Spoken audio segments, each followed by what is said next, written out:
जय हिंद दोस्तों, राम राम, नमस्कार, प्रणाम सभी को। Welcome to my channel government job ideas. आशा करता हूं कि आप लोग सभी बहुत ही बढ़िया होंगे। तो स्वागत है आपका एक नए वीडियो में, एक नई वैकेंसी के साथ। और ये जो वैकेंसी है आपका रेलवे की वैकेंसी है और एनटीपीसी की वैकेंसी है। और ये 12th पास के लिए वैकेंसी है। और इसमें जो अभी तक टोटल पोस्ट है 3445 3445 पोस्ट के लिए भर्ती है। और बाद में इसमें इंक्रीमेंट हो सकती है पोस्ट के। तो आज के वीडियो में मेनली इसी एनटीपीसी का जो फॉर्म निकला है उसी के बारे में इसका पूरा ओवरव्यू देख लेते हैं कि कब तक अप्लाई करने का लास्ट डेट है। उसके बाद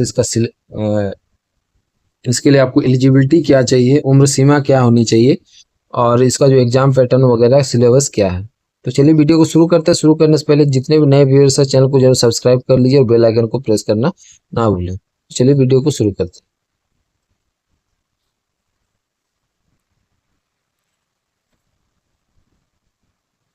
देखिए, इसका date of publication RRB website में 20 सितंबर को ये पब्लिकेशन हुआ। उसके बाद देखिए ऑनलाइन जो रजिस्ट्रेशन है इसका ओपनिंग कब है 21/9 से। इसका क्लोजिंग कब है 20/10/2024 के रात 12 बजे तक। फी पेमेंट करने का जो डेट है आपका देखिए 21/10 से 22/10/2024 तक है। और देखिए जो मॉडिफिकेशन विंडो है या फिर जिसको बोलते हैं करेक्शन के लिए, वो आपका कब से कब तक है 23/10/2024 से 1/11/2024 तक। Details of vacancy at a glance, मतलब जो इसका डिटेल देख लेते हैं वैकेंसी का क्या क्या वैकेंसी है। ये देखिए अंडर ग्रेजुएट पोस्ट है with minimum education qualification of 12+2 stage. जो 12 होता है या +2 स्टेज होता है, कम से कम मिनिमम एजुकेशनल क्वालिफिकेशन होना चाहिए। उसके बाद या तो इसका जो इक्विवेलेंट एग्जामिनेशन होता है, ठीक है। उसके बाद एज देखिए 18 से 33 साल मिनिमम, और 3 साल का रिलैक्सन दे दिया गया as per detail in CEN। और इसका जो डेट का ये होगा 1/1/2025 के हिसाब से होगा। इसमें देखिए नेम ऑफ द पोस्ट 4 तरह का पोस्ट है, 1 2 3 4। इसमें देखिए कॉमर्शियल कम टिकट क्लर्क एक है, अकाउंट क्लर्क कम टाइपिस्ट, और जूनियर क्लर्क कम टाइपिस्ट, और एक होता है ट्रेन क्लर्क। इसका देखिए लेवल दिया हुआ है 7 CPC के मुताबिक। कॉमर्शियल कम टिकट क्लर्क का जो लेवल है 3rd लेवल है, ठीक है। इसीलिए इसका जो इनिशियल पे है 21,700 है। और इसके लिए जो आपका मेडिकल स्टैंडर्ड होता है B2 होना चाहिए। और नॉर्मली जो इसमें एज रहता है 1/1/2025 के हिसाब से 18 से 30 साल होता है, लेकिन इस CEN में कितना है 18 से 33 साल है। और इसमें जो टोटल वैकेंसी है आपका कितना है 2022 वैकेंसी, सबसे ज्यादा वैकेंसी। उसके बाद दूसरा है अकाउंट क्लर्क कम टाइपिस्ट। इसमें देखिए ये जो है आपका 7 CPC के मुताबिक दूसरा लेवल का है। और इसका जो है इनिशियल पे है आपका 19,900। इसमें जो आपका मेडिकल स्टैंडर्ड होना चाहिए C2 के हिसाब से होना चाहिए। और इसमें भी देखिए 18 से 33 साल, और इसका जो टोटल वैकेंसी 361 है। जूनियर क्लर्क कम टाइपिस्ट है, इसमें देखिए आपका दूसरा 7 CPC के मुताबिक दूसरा लेवल का है। और इसका भी इनिशियल पे 19,900 है।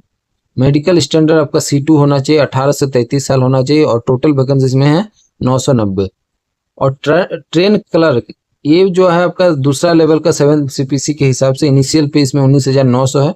मेडिकल स्टैंडर्ड आपका A3 होना चाहिए। इसका भी एज जो है 18 से 33 साल, ठीक है। और इसमें टोटल पोस्ट है 72, मतलब कुल मिला के 3,445 पोस्टों के लिए ये भर्ती हो रही।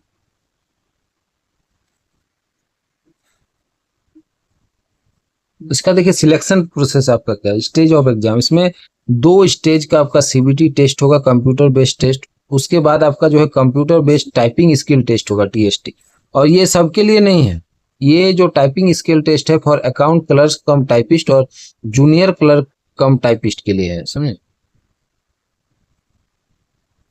और उसके बाद आपका डॉक्यूमेंट वेरिफिकेशन होगा, उसके बाद मेडिकल एग्जामिनेशन होगा। और जो कॉमर्शियल कम टिकट क्लर्क और ट्रेन क्लर्क है उसके लिए सिर्फ 2 स्टेज का आपका जो है CBT होगा, कंप्यूटर बेस्ड टेस्ट। और उसके बाद डॉक्यूमेंट वेरिफिकेशन होगा और मेडिकल एग्जामिनेशन होगा।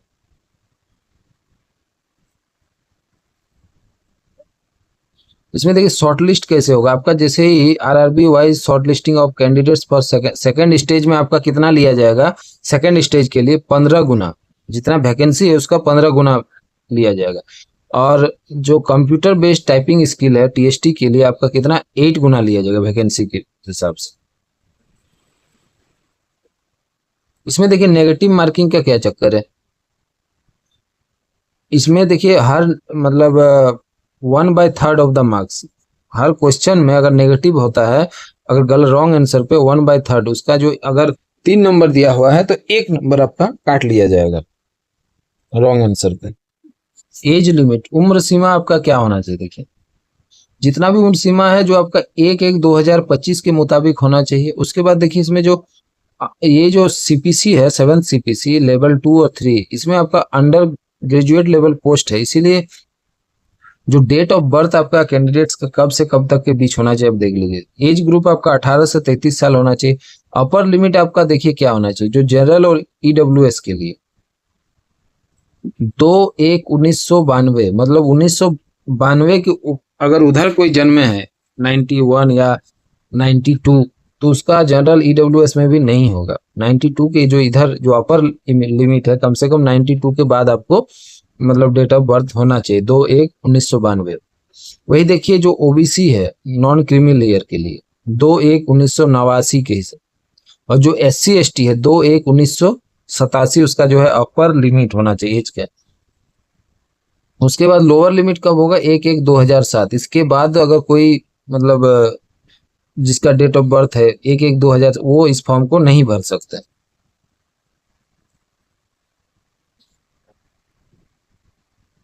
उसके बाद देखिए किसको क्या छूट मिला है। ओबीसी जो नॉन क्रीमी लेयर है उसको 3 साल का छूट है, SC ST को 5 साल का छूट है। एक्स सर्विसमैन कैंडिडेट्स जो कम से कम 6 महीना से ऊपर सर्विस किया आफ्टर अटेस्टेशन के बाद, तो जनरल और ईडब्ल्यूएस के लिए उसको 3 साल का और छूट दिया जाएगा, ओबीसी और को 6 साल का, और SC ST को 8 साल का।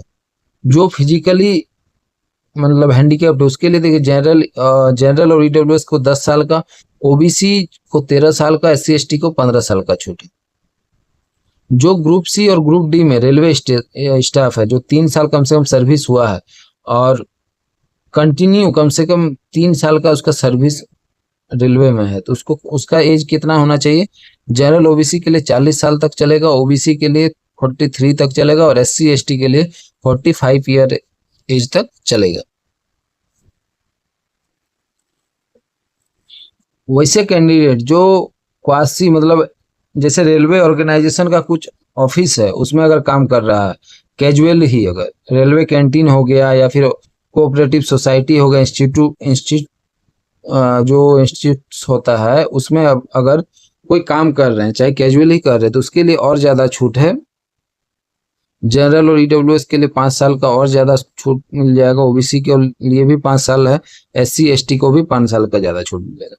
वोमेन कैंडिडेट जो चाहे विधवा है या डाइवोर्सी हो या जुडिशियली सेपरेटेड, ठीक है, जो हस्बैंड से है लेकिन दोबारा शादी नहीं किए हैं, उसके लिए देखिए जनरल और ईडब्ल्यूएस के लिए 35 साल है, ओबीसी के लिए 38 साल है, और SC ST के लिए 40 साल। देखिए एडुकेशनल क्वालिफिकेशन आपका क्या होना चाहिए, 12th पास होना चाहिए, ठीक है। और इसमें देखिए आपको क्या है, जो वेटिंग रिजल्ट है एडुकेशनल जो क्वालिफाई मतलब जो 12th का अभी पास नहीं किए हैं वो नहीं अप्लाई कर सकते हैं, ठीक है। एग्जामिनेशन फी देखिए जो आपका जनरल कैटेगरी मतलब पहले देख लेते हैं, PWBD मतलब फिजिकली जो हैंडीकेप्ट होते हैं, उसके बाद फीमेल हो गया, ट्रांसजेंडर हो गया, एक्स सर्विसमैन हो गया, SC ST माइनॉरिटी हो गया, और EBC हो गया, उसके लिए क्या है 250 रुपये है, और बाकी इसको छोड़ के जितने भी कैटेगरी है उसके लिए 500 रुपीज आपका एग्जामिनेशन फी। और देखिए जो इतना 250 जिसका है उसको रिफंड कितना होगा, पूरा पूरी 250, लेकिन जिसका 500 है उसका कितना रिफंड होगा, 400।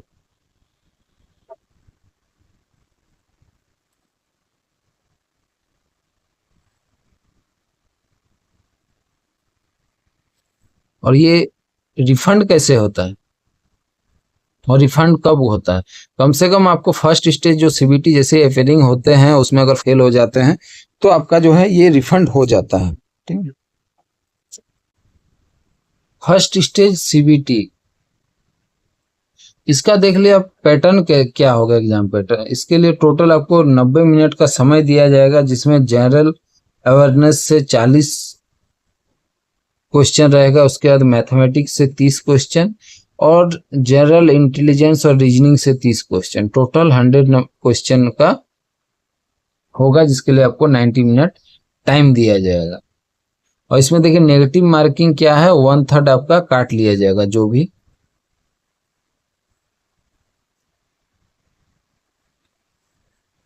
उसके बाद आपका होगा जो सेकंड स्टेज सीबीटी, इसमें आपको कितना लिया जाएगा, कम से कम 15 टाइम। ठीक है, 15 टाइम गुना जितना भी अभी वैकेंसी है उसका 15 गुना को सेकंड स्टेज के लिए बुलाया जाएगा। और इसका पैटर्न क्या रहेगा, इसमें भी आपको 90 मिनट का समय दिया रहेगा। इसमें क्या है, जनरल अवेयरनेस 50 रहेगा, मैथमेटिक्स 35 क्वेश्चन और जनरल इंटेलिजेंस का 35 क्वेश्चन, इसमें टोटल 120 क्वेश्चन होंगे, जिसके लिए आपको 90 मिनट का टाइम दिया जाएगा।